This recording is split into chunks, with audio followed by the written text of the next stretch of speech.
आपको खुद अपनी आंखों से देखने की ज़रूरत है, कानों से सुनने की भी ज़रूरत है, ताकि हम हृदय से समझ सकें। यीशु कैसरिया फिलिप्पी के प्रदेश में आया और अपने चेलों से पूछने लगा, लोग मनुष्य के पुत्र को क्या कहते हैं? उन्होंने कहा, यानी यीशु मसीह के चेलों ने, कुछ तो यूहन्ना बपतिस्मा देने वाला कहते हैं, और कुछ एलिया, और कुछ यिर्मयाह या भविष्यवक्ताओं में से कोई एक कहते हैं। उसने यानी यीशु ने उनसे, अपने चेलों से कहा, परंतु तुम मुझे क्या कहते हो? शिमोन पतरस ने उत्तर दिया, तू जीवते परमेश्वर का पुत्र मसीह है। यीशु ने उसको उत्तर दिया, यानी पतरस को, हे शिमोन योना के पुत्र, तू धन्य है, क्योंकि मांस और लहू ने नहीं, परंतु मेरे पिता ने जो स्वर्ग में है ये बात तुझ पर प्रकट की है। और मैं भी तुझसे कहता हूं कि तू पतरस है, और मैं इस पत्थर पर अपनी कलीसिया बनाऊंगा, और अधोलोक के फाटक उस पर प्रबल ना होंगे। मैं तुझे स्वर्ग के राज्य की कुंजियां दूंगा, और जो कुछ तू पृथ्वी पर बांधेगा वह स्वर्ग पर बंधेगा, और जो कुछ तू पृथ्वी पर खोलेगा वह स्वर्ग में खुलेगा। तब उसने चेलों को चिताया कि किसी से ये ना कहना कि मैं मसीह हूँ।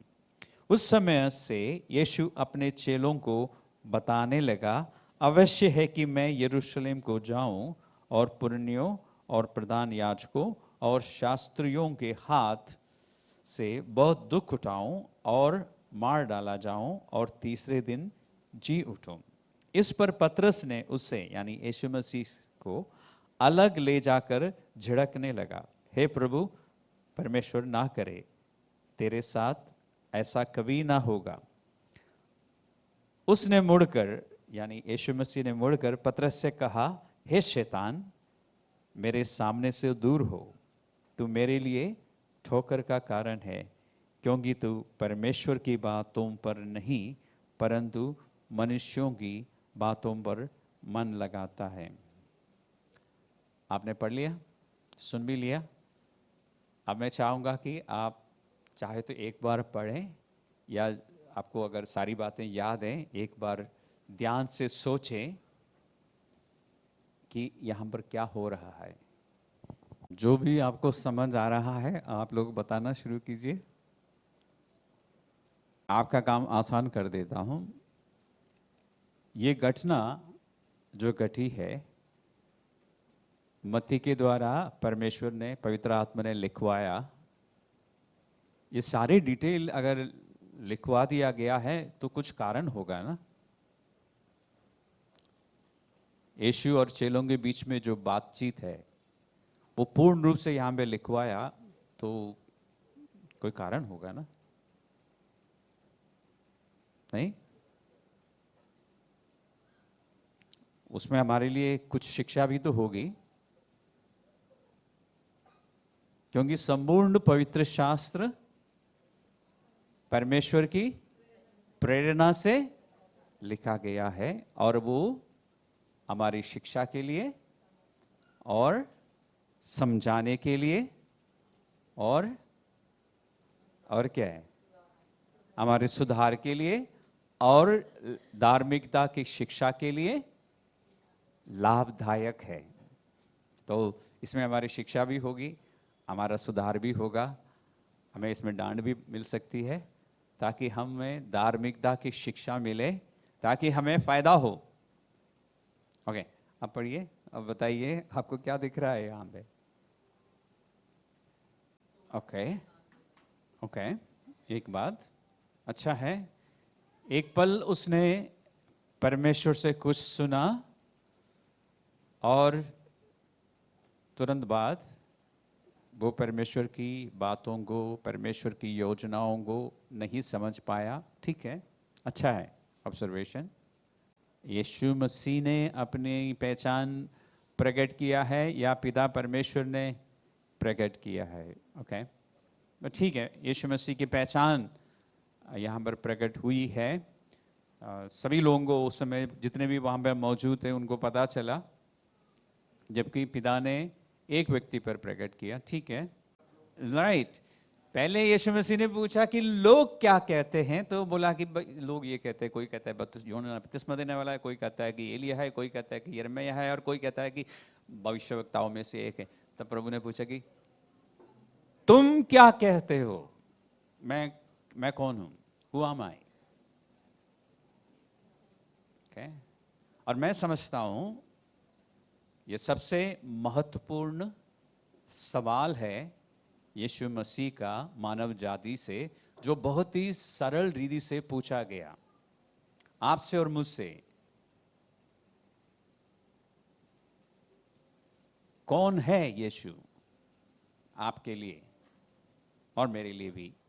क्या वो बहुत सारे ईश्वरों में से एक ईश्वर है?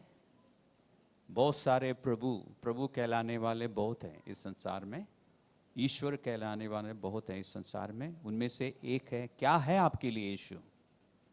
क्योंकि उससे बहुत फर्क पड़ेगा आपके जीवन में। आप यीशु मसीह को क्या समझते हैं, उससे आपके जीवन में बहुत असर पड़ेगा। इसलिए यीशु ने अपने चेलों से पूछा, या यीशु मसीह पर उस समय जो लोग विश्वास करते थे उनसे पूछा।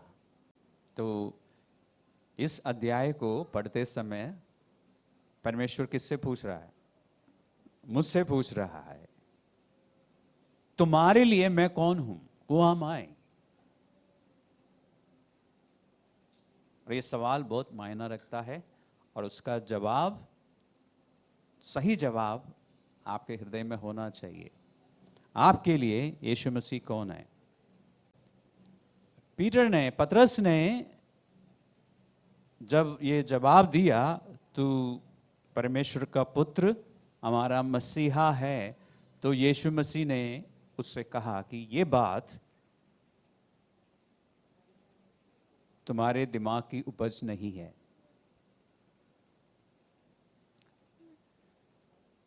This is not an answer you came up with your intelligence. ये मेरे पिता ने तुझ पर प्रकट किया है। अच्छी बात है, अच्छी बात है ना? और पतरस को बहुत अच्छा लगा होगा, नहीं? एक तो पिता ने उस पर जाहिर किया कि ये मसीहा है, परमेश्वर का पुत्र है। दूसरा, यीशु मसीह ने समर्थन दिया, कंफर्म किया कि ये बात जो तुम बता रहे हो, ये पिता ने तुझ पर प्रकट की है। अगर परमेश्वर, या जब परमेश्वर आपसे बात करता है, आपको कुछ बताता है, आपको जब समझ आता है, तो बहुत अच्छा लगता है, नहीं? बहुत अच्छा लगता है। और फिर आपको कंफर्मेशन मिल जाए कि ये परमेश्वर ने ही आपको बताया है, तो और भी अच्छा लगता है।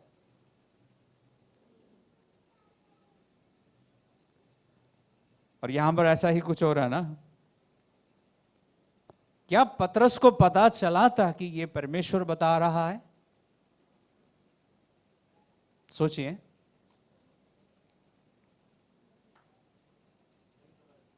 पतरस को नहीं पता चला था, क्योंकि अगर पतरस को पता चला होता तो यीशु मसीह नहीं बताते।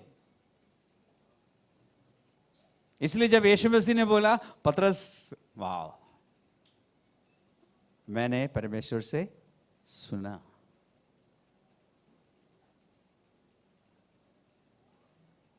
और इससे हमें क्या सीखने को मिलता है? कई बार परमेश्वर आपको कुछ बताता है और आपको पता नहीं चलता कि ये परमेश्वर ने मुझे बताया है, आपको पता ही नहीं चलता। यही दिखाई दे रहा है ना हमें। और ये पतरस यीशु मसीह का एक चेला था। तो ध्यान रखिए, अक्सर परमेश्वर हमसे बात करता है। एक और सेशन में मैं डिटेल में सिखाऊंगा कि अक्सर परमेश्वर से सुनने की बात जब हम करते हैं तो हमारा ध्यान, हमारे दिमाग में क्या होता है? विजन देखना, सपना देखना, या दीवारों में लिखा हुआ दिखना। हमारी कमजोरी है कि हम दूसरों से सुनते हैं कि उन्होंने कैसे सुना है। आजकल टेलीविजन में और यूट्यूब चैनल में और बाकी जहाँ पे भी वीडियो से, वहाँ भी यही दिखने सुनने को मिलेगा कि मेरे साथ परमेश्वर ने इस तरह से बात की, मेरे साथ ये हुआ। और हम फिर क्या चाहते हैं? क्या चाहते हैं? हमारे साथ भी ऐसा हो, और ऐसा कभी नहीं होता। क्यों? क्योंकि परमेश्वर ने वायदा नहीं किया है। और दूसरी बात, हम वचन नहीं पढ़ते, वचन में नहीं ढूंढते कि परमेश्वर अपने बच्चों से कैसे बात करता है। और यहां पर आप देख रहे हैं ना कि परमेश्वर ने पतरस से कैसे बात करी। दीवार में लिख के आया था। पतरस ने कोई विजन देखा था? बाद में देखा है। प्रेरितों के काम में जब पहुंचते हैं तो हमें पता चलता है कि पतरस ने विजन देखा। यहां पे कोई विजन नहीं आया, दर्शन नहीं आया, और पतरस सो नहीं रहा था कि कोई सपना आए। ये बाहर से कोई आवाज नहीं आई, पतरस ये जो तेरे सामने खड़ा है, ऐसी कोई आवाज नहीं आई। फिर कैसे पतरस से बात करी परमेश्वर ने? उसके मन में ये बात डाली, और उसे पता ही नहीं चला कि ये परमेश्वर मुझे बता रहा है। यीशु मसीह ने बताया कि परमेश्वर ने तुझे बताया है। इसलिए पहला सबक क्या है इसमें? कि परमेश्वर अपने बच्चों से बात करता है, जो कि अक्सर करता है और बच्चों को पता नहीं लगता। अफसोस की बात है। एक कारण मैंने आपको बताया, हम वचन नहीं पढ़ते, इसलिए हमें पता ही नहीं चलता कि परमेश्वर कैसे बात करता है। और दूसरा कारण मैंने आपको बताया, हम दूसरों से सुनते हैं और फिर उसके अनुसार परमेश्वर से सुनने की तमन्ना रखते हैं या उम्मीद रखते हैं, और ऐसा होता नहीं, क्योंकि परमेश्वर ने कभी वायदा नहीं किया।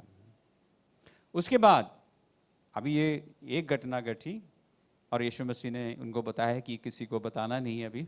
ये सब करने के बाद फिर उस समय से, आपकी हिंदी बाइबल में ऐसा ही लिखा ना, उस समय से यीशु मसीह अपने चेलों को बताने लगा कि अब मुझे यरूशलेम जाना होगा, और वहाँ के पुरनियों और वहाँ के याजकों और शास्त्रियों के द्वारा मुझे दुख दिया जाएगा, और मुझे एक दिन क्रूस पर मरना होगा, फिर 3 दिन के बाद मैं जी उठूंगा।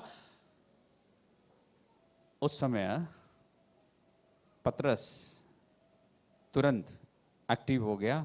पतरस थोड़ा सा जोश रखने वाला व्यक्ति था, आप जानते हैं। लिखा है कि वो यीशु मसीह को अलग ले गया, एक साइड ले गया, बाकियों से दूर।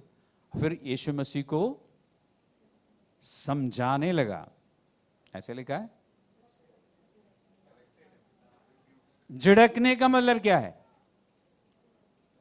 आप अब चुप क्यों हैं आप लोग? वो यीशु मसीह को ढांढने लगा। आप ये जुर्रत करेंगे? आप में हिम्मत है? सोचिए जरा, आप में ये हिम्मत है यीशु मसीह को डांटने की? ईमानदारी से सोचिए। लेकिन पतरस यीशु मसीह को डांटता है, वो भी अलग ले जाके, पब्लिकली नहीं, ठीक है, यीशु मसीह को बुरा ना लगे इसलिए। पर सोचिए इस बारे में, आप कर सकते हैं? आप करेंगे कभी?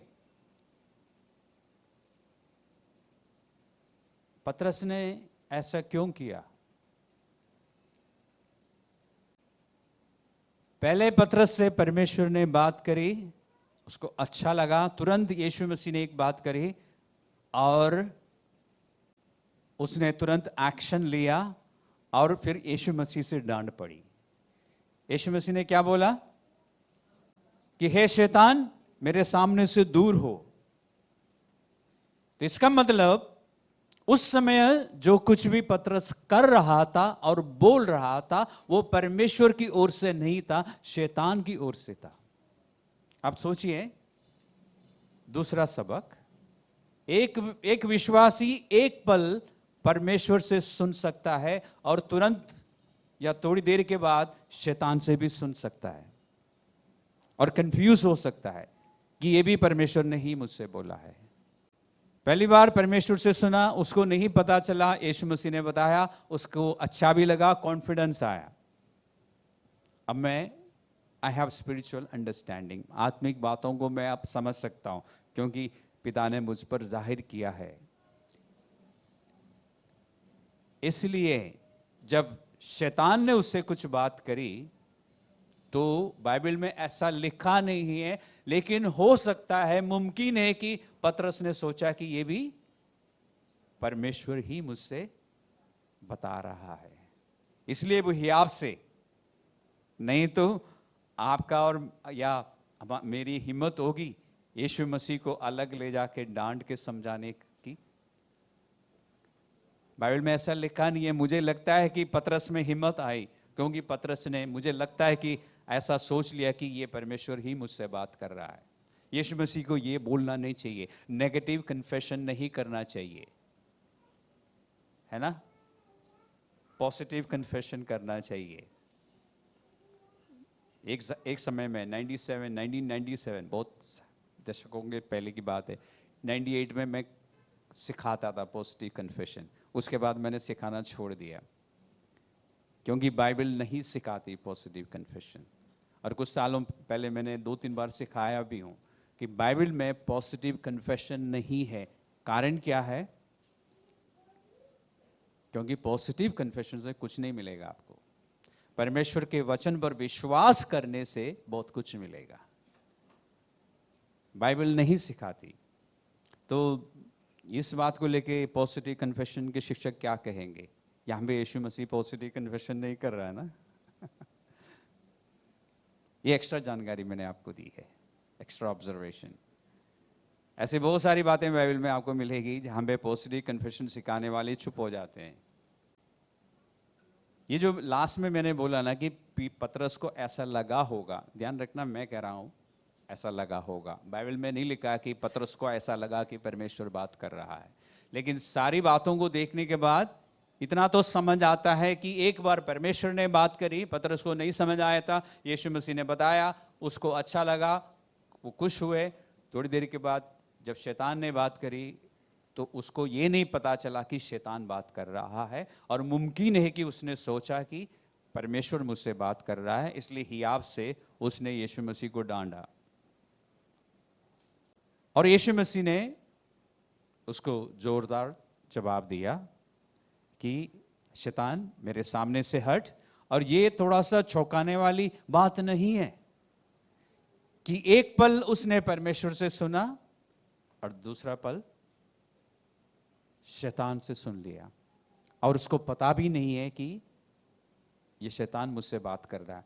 ये कंफर्म्ड है। अगर पतरस को पता होता कि ये शैतान मुझसे बात कर रहा है, तो पतरस का स्वभाव जानते हुए हम जानते हैं कि पतरस कभी यीशु मसीह को ये बात नहीं कहता। तो इसका मतलब ये तो कंफर्म्ड है कि पतरस को नहीं पता चला कि शैतान उससे बात कर रहा है। अब क्वेश्चन, सवाल ये आता है कि ऐसा क्या हुआ कि पतरस शैतान की बात सुन के बोलने लगा या काम करने लगा, और उसको पता भी नहीं चला कि शैतान मुझसे बात कर रहा है। ये हमें पता चलना चाहिए ना। से पहले 2 बातें पता चली, बहुत लाभ की बातें हैं कि परमेश्वर अपने बच्चों से बात करता है। कई बार बच्चों को नहीं पता लगता, हमें ढूंढना चाहिए, पता करना चाहिए कि क्यों नहीं पता लगता। और दूसरा, शैतान भी अब परमेश्वर के बच्चों से बात करता है, बच्चों को नहीं पता लगता। दुख की बात है। इसका कोई उपाय है, हम ढूंढेंगे पवित्र शास्त्र में। तीसरा, पतरस ऐसा क्या कर रहा था कि शैतान ने उससे बात करी, या शैतान ने उस पर प्रभाव डाला, या शैतान का असर उस पर हुआ? ऐसा क्या कर रहा था वो?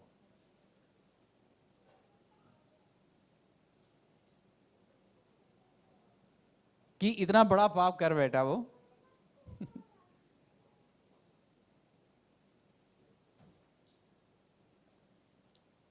शैतान ऐसा क्या कर रहा होगा? सॉरी, पतरस ऐसा क्या कर रहा होगा?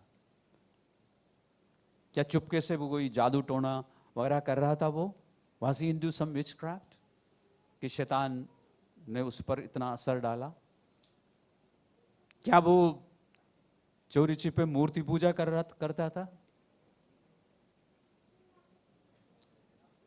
क्या फिर वो ऐसा कोई भयंकर पाप करता रहा जिससे कि शैतान को उसके जीवन में अवसर मिला? ऐसा उसने क्या किया है, ये पता चल जाए तो अच्छा होगा ना। आप जानना चाहेंगे? मैं आपको बताता हूं, ये जो सवाल मैंने आपसे पूछा ना, उसका जवाब यहां पर है, इसी पैसेज में है। आपको ज़्यादा दूर जाने की ज़रूरत नहीं है।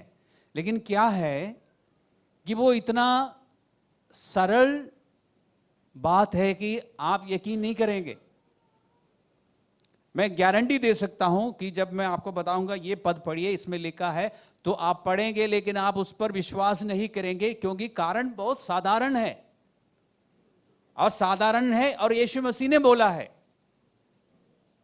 पढ़िए, जब यीशु मसीह ने कहा ना कि हे शैतान मेरे सामने से दूर हो, क्योंकि तू मेरे लिए ठोकर का कारण है, क्योंकि तुम परमेश्वर की नहीं मनुष्यों की बात पर मन लगाते हो।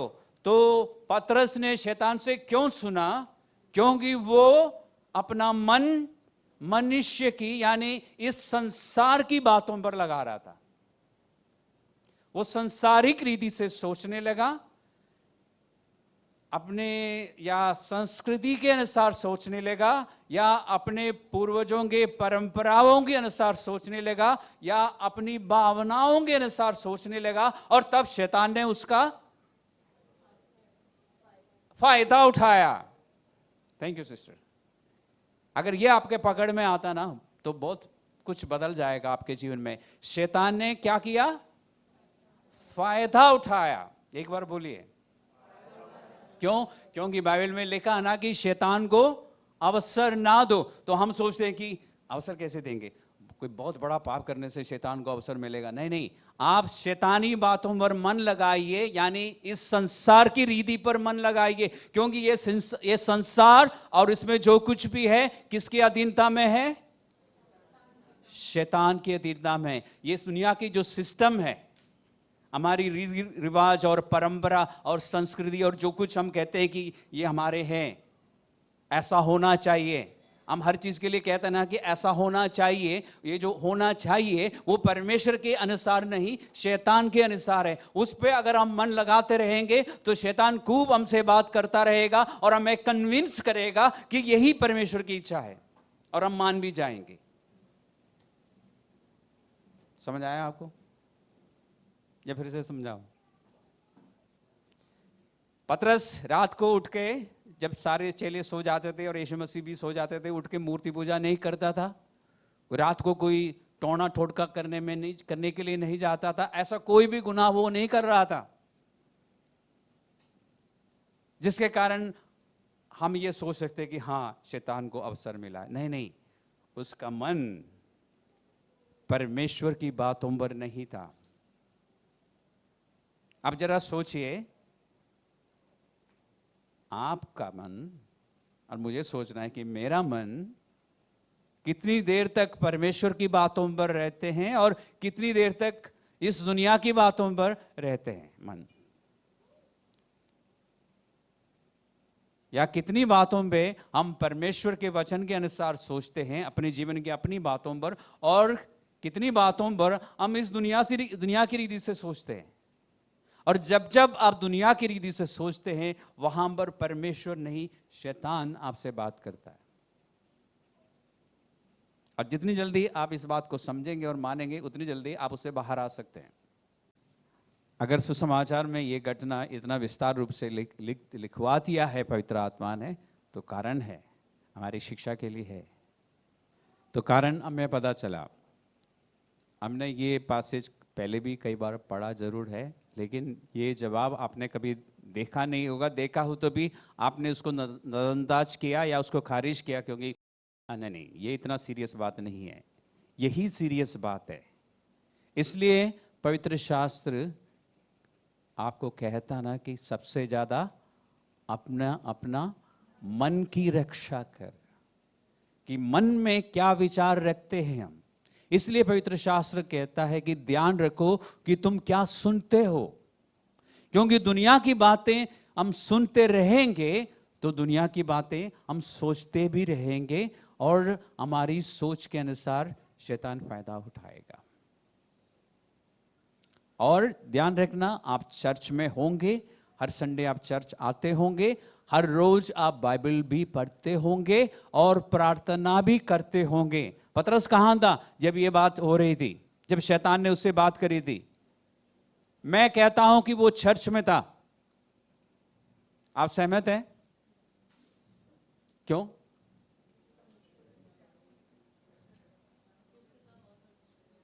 मैंने कह दिया, बोलिए। मैं कहता हूं कि पतरस उस समय चर्च में खड़ा था।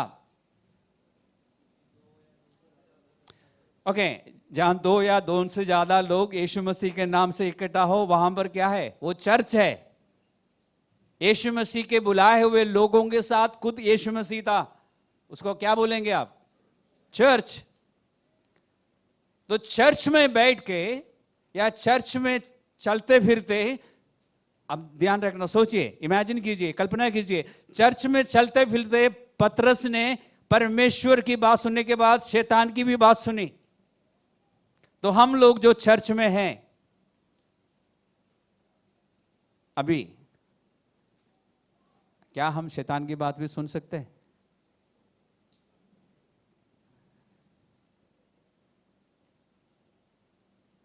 एक और बड़ा धोखा मैं बताता हूं विश्वासियों के जीवन में। कुछ लोग सुनते जरूर है लेकिन परमेश्वर से नहीं, फिर कहते हैं कि ये बात मैं प्रार्थना कर रहा था उस समय सुनाई दिया, इसलिए जरूर परमेश्वर की ओर से है। आपने सुना है किसी से ऐसा? हमारे चर्च के लोगों की बात बता रहा हूं और बाकी चर्चेस में भी, क्योंकि मैंने प्रार्थना करते समय सुना, यह परमेश्वर की ओर से होगा। कोई गारंटी है? बताइए, नहीं है। दूसरा, कुछ लोग कहते हैं कि मैं इस विषय में प्रार्थना कर ही नहीं रहा था, उस समय मुझ तक ये बात पहुंची, इसलिए परमेश्वर की ओर से है। और मैं हमारे ही चर्च के लोगों की बात बता रहा हूं और दूसरे चर्चेस में भी लोगों से बात करते हुए। तीसरा, तो एक, मैं प्रार्थना कर रहा था इस विषय के लिए, तब सुना, इसलिए वो परमेश्वर है। दूसरा, मैं इस विषय के लिए प्रार्थना कर ही नहीं रहा था, उस समय सुना, इसलिए वो परमेश्वर है। तीसरा, मैं इस बात के बारे में सोच ही नहीं रहा था, मैं तो कुछ और सोच रहा था, इसलिए वो परमेश्वर है। एक और है, मैं आराधना कर रहा था या कर रही थी, वो भी चर्च में। पतरस भी चर्च में था, इसलिए आराधना के बीच में मुझे ये सुनाई दिया, इसलिए वो परमेश्वर है।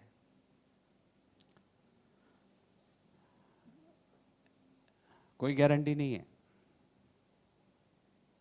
आराधना के बीच में परमेश्वर बात करता है, बहुत सारे लोगों को पता नहीं लगता। आराधना के बीच में पवित्र आत्मा आपको अपनी कमी दिखाता है, कई बार पता नहीं लगता ना आपको, आप इग्नोर मारते हैं। नेगेटिव बात आ रही थी आराधना में, नेगेटिव बात नहीं आ रही थी, पवित्र आत्मा आपको आईना दिखा रहा था कि भाई बहन सुधर जाओ। नेगेटिव बातें बहुत आ रही थी। मैं विश्वासियों की बात कर रहा हूं, जो मैंने लोगों से सुनी है।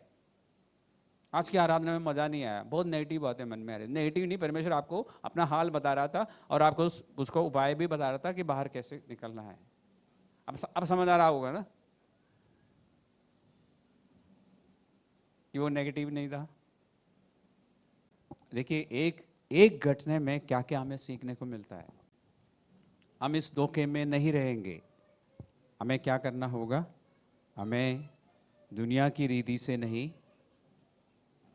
परमेश्वर की रीति से सोचना होगा, नहीं तो शैतान हमें अपना मोहरा बना लेगा। उसको मैं क्लास में सिखाता हूं ना कि आप उंगली पकड़ाओ। देखिए, आपको पता है, दुनिया की रीति से आपको मालूम है, आप उंगली पकड़ाएंगे तो शैतान आपका पूरा हाथ खींच लेगा। और ध्यान रखना, यह भी मैंने क्लास में कई बार बताया है, आज फिर आपको बता रहा हूं कि आप जिम्मेदार हैं आपके अपने जीवन के लिए। दूसरे पर आप दोष नहीं लगा सकते। आप क्या सोचते हैं, क्या विचार करते हैं और उसका अंजाम जो भी आता है उसके लिए आप खुद जिम्मेदार हैं। यहां तक कि आप शैतान पर भी इल्जाम नहीं लगा सकते। दूसरों पर इल्जाम लगाना हमारे फितरत में है या नहीं? पुराने स्वभाव में है। कैसे पता है? पास्टर जेम्स ने बोल दिया तो है। बाइबल में परमेश्वर ने आदम से पूछा, आदम ये तूने क्या किया? आपने जो मेरे लिए दिया ना उसने किया। उसे पूछे ये तूने क्या किया? शैतान ने मुझसे करवाया। पढ़ा है ना आपने? तो हमारे पुराने स्वभाव में ये बात है। दूसरों पर जल्दी से हम उंगली उठाते हैं, कहते हैं कि इसकी वजह से हुआ। नहीं नहीं, आपकी वजह से हुआ। आप गलत बातें, दुनिया की बातें बैठ के सोच रहे थे, शैतान ने आपसे बात करी। इसलिए आज तारीख क्या है? मार्च 15, 2026। चाहे तो लिख के रखिए अपने नोटबुक में, या बाइबल में कोई खाली पेज होगा, फ्रंट पेज होगा ना एक, उसमें लिख के रखिए, या अपने मन में या फ़ोन में स्मार्ट बन जाइए, स्मार्टफोन में लिख के रखो, मैं जिम्मेदार हूं, आई एम रिस्पॉन्सिबल। क्या लिख के रखना आपको? मैं जिम्मेदार हूं अपने जीवन के लिए, मैं किसी पर दोष नहीं लगा सकता। याकूब की पत्री का 1 अध्याय का 14वां पद को खोलिए। आपके सहयोग के बिना, ये आप चाहे तो लिख लेना, ये बाइबल में ऐसा नहीं लिखा है, मैं बता रहा हूं बाइबल की बातों के आधार पर। आपके सहयोग के बिना शैतान शक्तिहीन है। He is powerless without your cooperation. अगर आप सहयोग नहीं देंगे, शैतान कुछ भी नहीं कर सकता आपके खिलाफ। अब आप पढ़िए जेम्स याकूब की पत्री 1 अध्याय 14वां पद पढ़िए। परीक्षा जो है, आप लोग ध्यान से सुनिए, परीक्षा या प्रलोभन जो है शैतान जरूर लेके आता है, लेकिन सिर्फ परीक्षा लाने से या प्रलोभन लाने से एक विश्वासी उसमें नहीं पड़ता या फंसता। कब फंसता है वो? आपने अभी पढ़ा है, आपकी अपनी अभिलाषा के कारण, आपके मन में जो विचार आप रखते हैं उसके अनुसार आप फंसेंगे, नहीं तो नहीं फंसेंगे। अगर आप गलत बातें सोचते रहेंगे तो शैतान आपके पास प्रलोभन लेके आएगा और आप फंस जाएंगे। उसके बाद ये बताने से कोई फायदा नहीं कि शैतान ने मुझे फंसाया। हम सबके जीवन में पता क्या होता है, कभी कभी हमारी दबी हुई इच्छाएं जो है उभर के आती है ऊपर को। हम चर्च में हैं, कई सालों से चर्च में हैं, बाइबल भी पढ़ते हैं, बाइबल की बातें भी बोलते हैं, सब कुछ हम करते जरूर है, लेकिन कभी कभी हमारी इच्छाएं जो सालों से हैं हमारे मन में उभर के ऊपर को आती है और फिर शैतान आपके कान में फुसफुसाता है, आपको कुछ सुझाव देता है, और उस समय जैसे पतरस को लगा होगा ना कि ये परमेश्वर ही होगा, ऐसे आपको भी लगेगा कि ये शायद परमेश्वर ही है, क्योंकि मैं इस बात के लिए प्रार्थना नहीं कर रहा था, और क्योंकि मैं चर्च में ही बैठा था, क्योंकि मैं आराधना के बीच में था। लेकिन हम ये भूल जाते हैं कि आराधना के बीच में मैं ये सोच रहा था, ये इच्छा सुबह से मेरे मन में थी, ये बातें बार बार मैं सोच रहा था, उभर के आ रही थी ये तमन्ना। तब शैतान ने उस बात का फायदा उठाया और आपके कान में कुछ फुसफुसाया और आपको लगा कि हाँ ये जरूर परमेश्वर होगा, परमेश्वर की यही इच्छा होगी मेरे लिए, चलो मैं करता हूँ। लोग चल पड़ते हैं और बाद में पछताते हैं। यीशु मसीह ने कहा था ना, यीशु मसीह ने एक बार बोला ना, सुसमाचार में है, जो बातें हमारे मन की गहराई से आती है वो हमें मलिन करता है या अशुद्ध करती है, जो बातें हृदय से निकलती है। ओके, तो क्या आपने अभी सीखा? परमेश्वर अपने बच्चों से बात करता है, कई बार नहीं पता लगता, शैतान भी बात करता है, नहीं पता लगता। हमारे मन जब दुनिया की रीति से सोचना शुरू करते हैं तो शैतान उसका लाभ उठाता है और हमसे बात करता है, जो हमने मत्ती का 16वां अध्याय में देखा।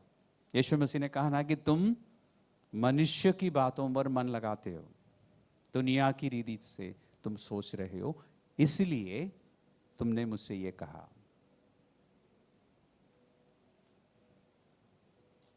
लोग, विश्वासियों की बात हो रही है, किसकी बात हो रही है?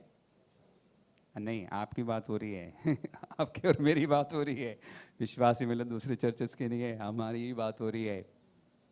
मेरा एक मित्र था, बिजनेसमैन था, अच्छा बिजनेस था, ठीक बिजनेस था, घर गृहस्थी सब कुछ अच्छा चल रहा था, उसकी वाइफ और दोनों बच्चे खुश थे। अचानक वो कॉलेज प्रोग्राम में ज्वाइन किया। मैं उसमें यूएस में था, उस समय की बात है। उसके बाद वो कहने लगा कि मुझे यकीन है कि ये जो मैं कॉलेज कोर्स कर रहा हूँ ये परमेश्वर की ओर से है। मैं कहा ठीक है। उसके बाद वो हर महीने में कहने लगा। जब दूसरी या तीसरी बार मुझसे कहा तो मुझे थोड़ा सा शक हुआ। पहली बार तो ठीक है, ये बार बार क्यों कह रहा है कि मुझे यकीन है कि ये परमेश्वर की ओर से है। 1 साल का कोर्स था, कोर्स कंप्लीट किया, कोई फायदा नहीं हुआ उसको, बल्कि उसका जो पुराना बिजनेस था उससे ध्यान हट गया, तो वो बिजनेस भी नीचे चला गया। उसके बाद वो इंडियन थे, केरला के थे, इंडिया में वापस आया, परमेश्वर के लिए काम करता रहा। अब मैंने क्या बोला आपको, ये बार बार कहता था कि मुझे यकीन है कि परमेश्वर ने कहा है। इंडिया में भी ऐसा ही आया, उसको यकीन था कि परमेश्वर ने भेजा है। ओके, अब सुनते जाइए। वहां रह के वो एक स्त्री की मदद करने लगा आर्थिक रूप से, एक विश्वासी स्त्री जो अपने आप को प्रार्थना योद्धा कहती थी, प्रेयर वॉरियर, अकेली रहती थी, अनमैरिड थी। वहां के लोकल पास्टर्स ने मना किया, और मुझे जब पता चला मैंने भी बात करी कि मैंने कहा ये मुझे ठीक नहीं लगता। मुझे यकीन है कि परमेश्वर ने मुझसे कहा है। पता अंत में क्या हुआ, उसकी वाइफ से उसका डिवोर्स हो गया। अब बच्चे, उस समय उसकी बड़ी बेटी शायद 14 साल की थी।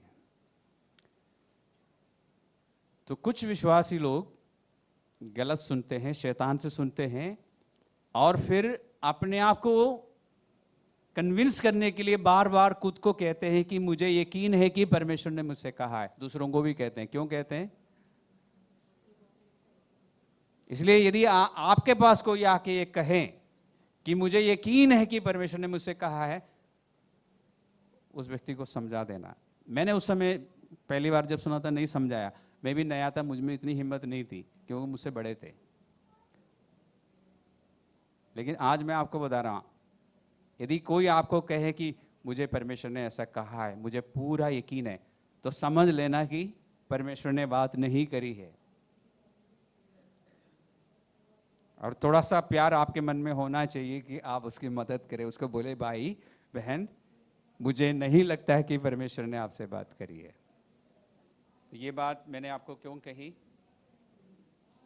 जब परमेश्वर हमसे बात करता है तो जरूरी नहीं है कि हमें एकदम पता चले, क्योंकि फिलिपियों की पत्री में 2 अध्याय का 13वां पद, वहां पे लिखा है, वहां पे बल्कि परमेश्वर की ओर से एक वायदा है, एक आश्वासन है कि परमेश्वर हमसे बात करता है, लेकिन ऐसा बात नहीं करता जैसे आप सोचते हैं या दूसरों से सुनते हैं।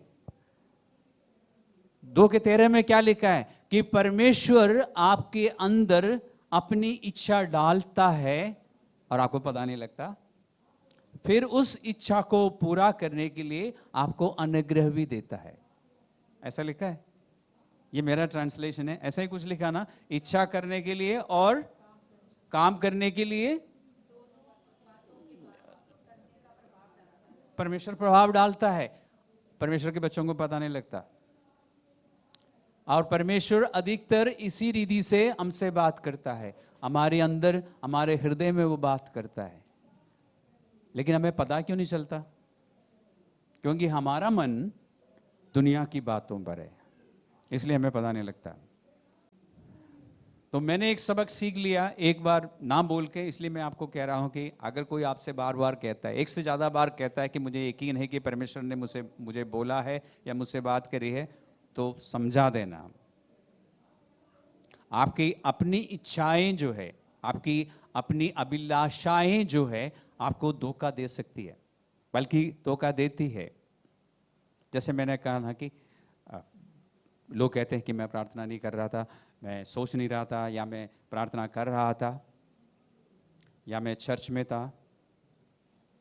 तो परमेश्वर, मैंने आपको बताया फिलिपियों की पत्री से कि परमेश्वर हमारे अंदर इच्छा डालता है, उसके बाद उस इच्छा के अनुसार काम करने के लिए सामर्थ्य भी देता है, ताकि परमेश्वर की इच्छा पूरी हो।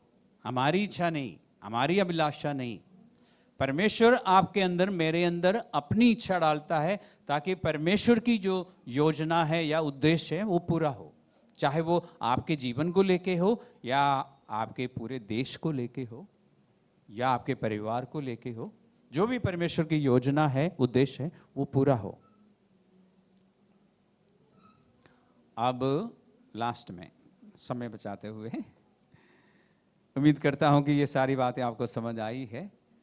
अब इससे निकलने का उपाय क्या है? हमें ऐसा क्या करना होगा ताकि जब परमेश्वर हमसे बात करे हमें पता चले, और शैतान हमसे जब बात करे तो भी हमें पता चले?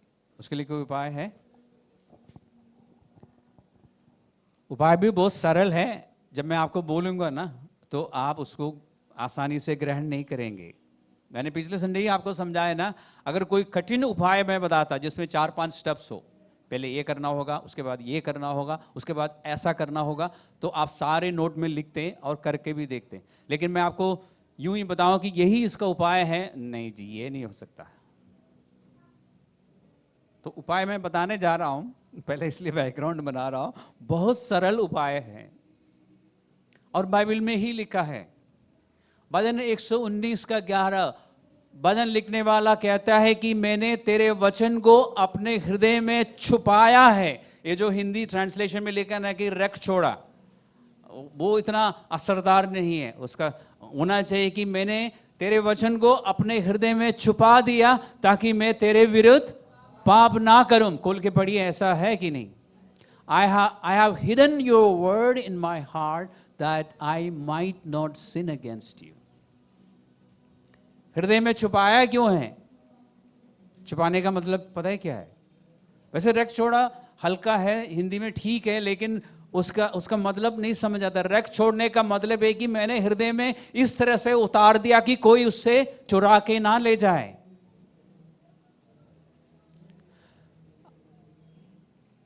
हम लोगों के साथ पता है क्या होता रहा है अभी तक? हम लोगों ने सीखा कि वचन को याद रखना चाहिए, तो हमने क्या करना शुरू किया? हम वचन की बातों को याद रखते हैं। याद कहां रखते हैं हम? यहां पे। जिसकी मेमोरी अच्छी है उसको ज्यादा याद रहता है, ज्यादा स्क्रिप्चर्स, ज्यादा वर्सेस, और जिसकी मेमोरी अच्छी नहीं है उसको कम वर्सेस याद रहता है। बाइबल में कहीं लिखा है वचन को याद रखने के लिए? पौलुस भजन लिखने वाला ये नहीं कहता है कि मैंने तेरे वचन को याद रखा है, नहीं, मैंने तेरे वचन को अपने हृदय में छुपाया, यानी दिमाग में नहीं, मेरे हृदय में तेरा वचन है। फर्क क्या है? क्योंकि जहां आपका मन है, अगर मन में वचन है तो वचन को आप सबसे महत्वपूर्ण जगह दे रहे हैं। दिमाग में वचन होना काफी नहीं है। दिमाग से याद रखना अच्छी बात है, याद रखिए, लेकिन वचन को मन के गहराई में जाना चाहिए ताकि आपकी पर्सनालिटी, आपका कैरेक्टर बदल जाए। क्योंकि मन में जो आप सोचते हैं उसके अनुसार आप बदल जाते हैं। इसलिए मन की रक्षा करने के लिए कहा ना, दिमाग की रक्षा करने के लिए नहीं कहा। मन की रक्षा करो। वचन को इस तरह से अपने मन में रखिए कि आप बदलते जाएं और वचन के अनुसार आप सोचना शुरू करें। तब परमेश्वर आपसे बात करेंगे तो आपको पता चलेगा, शैतान आपसे बात करता है तो भी आपको पता चलेगा। क्यों? कारण क्या है? कारण ये कि आपके मन में परमेश्वर का वचन है। तो मुझे और आपको क्या करना होगा? परमेश्वर के वचन को अपने हृदयों में छुपाना होगा। आप लोग सब पानी के अलावा कुछ पीते हैं ना? अब तो गर्मी का मौसम आ रहा है तो क्या पीते हैं? कोक या पेप्सी, सब पीते हैं ना? ओके। तो वचन को हृदय में छिपाने का तरीका कुछ इस तरह है। अगर आपके ग्लास में कोक हो, जो कि काला रंग, कौन सा रंग है उसका, जो भी रंग है, उस ग्लास में अगर आप पानी डालते जाएं तो थोड़े समय के बाद क्या होगा? लाइट हो जाएगा, लाइट हो जाएगा। उसके बाद मान लीजिए आपने 2-3 बोतल पानी डाल दिया उसमें, आखिर में जाके क्या रहेगा उसमें? सिर्फ पानी होगा। ठीक है? अगर आप एक बोतल पानी लेके उस ग्लास के चारों तरफ डालते रहेंगे तो क्या होगा? कोई फर्क नहीं पड़ेगा ना। तो बाइबल के वर्सेस को याद रखना कुछ ऐसा ही है। अंदर नहीं जा रहा है वचन, बाहर घूम रहा है, कोई फर्क नहीं पड़ा। अंदर तो कोक है या पेप्सी ही है। उस पेप्सी को ऊपर डालिए, डालते जाइए। शुरुआत में कोई ज़्यादा फर्क नहीं दिखेगा, लेकिन धीरे धीरे आपने बोला, आप ही ने बोला कि कलर बदल जाएगा, हल्का हो जाएगा, लाइट हो जाएगा। धीरे धीरे ऐसा हो जाएगा कि आपके ग्लास में कोका कोला या पेप्सी बिल्कुल भी नहीं होगा, सिर्फ पानी होगा। इस तरह वचन ध्यान से पढ़िए। और एक संडे पहले मैंने आपको बताया था, परमेश्वर का वचन समझ के पढ़िए कि ये परमेश्वर मुझसे बात कर रहा है, और उस वचन को हृदय में बसाइए। तब आपको एकदम पता लगेगा कि ये परमेश्वर बात कर रहा है, ये परमेश्वर है या ये परमेश्वर नहीं है। मेहनत जो आप करना चाहते हैं वो हृदय में कीजिए, दिमाग पे नहीं। तो मुख्य रूप से हमने आज क्या क्या सीखा? कि आपसे परमेश्वर बात कर सकता है, जो कि करता भी है, और ज़रूरी नहीं है कि आपको पता चले। दूसरी बात, परमेश्वर से सुनने के तुरंत बाद शैतान से भी आप सुन सकते हैं, और ज़रूरी नहीं है कि आपको पता चले, और मुमकिन है कि आप कंफ्यूज हो जाए कि ये परमेश्वर मुझसे बात कर रहा है। इसलिए हमें अपने अपने हृदय को ट्रेनिंग देने की ज़रूरत है। कैसे ट्रेनिंग? कि वचन अपने मन में बसाए, ताकि जब हमारे मन में कोई विचार आए तो हमें पता चल जाए कि ये परमेश्वर है या मेरी अपनी अभिलाषा, जिसका फ़ायदा उठाकर शैतान मुझसे बात कर रहा है, ये आपको पता चल जाएगा। तो देखिए, परमेश्वर का वचन लाभदायक है। एक घटना हमने अभी पढ़ी, उसमें से हमें क्या क्या सीखने को मिला। तो आज के बाद जब आप बाइबल पढ़ेंगे तो इस तरह से पढ़ेंगे ना। अगर आप इस इच्छा से पढ़ेंगे ना कि आज मैं कुछ सीखना चाहता हूं परमेश्वर से, तो आप पढ़ते जाइए, एक जगह पे आके आपकी आंखें रुक जाएगी, आगे नहीं जा सकेंगे आप। फिर कुछ आजकल हम क्या बोलते हैं, डाउनलोड, समझ आपको मिलती जाएगी, आपकी आंखें खुल जाएगी, और फिर जो बात आपको समझ आ रही है उसको हृदय में बसाइए, तब आप बदलना शुरू करेंगे। तो ऐसा ही करेंगे ना।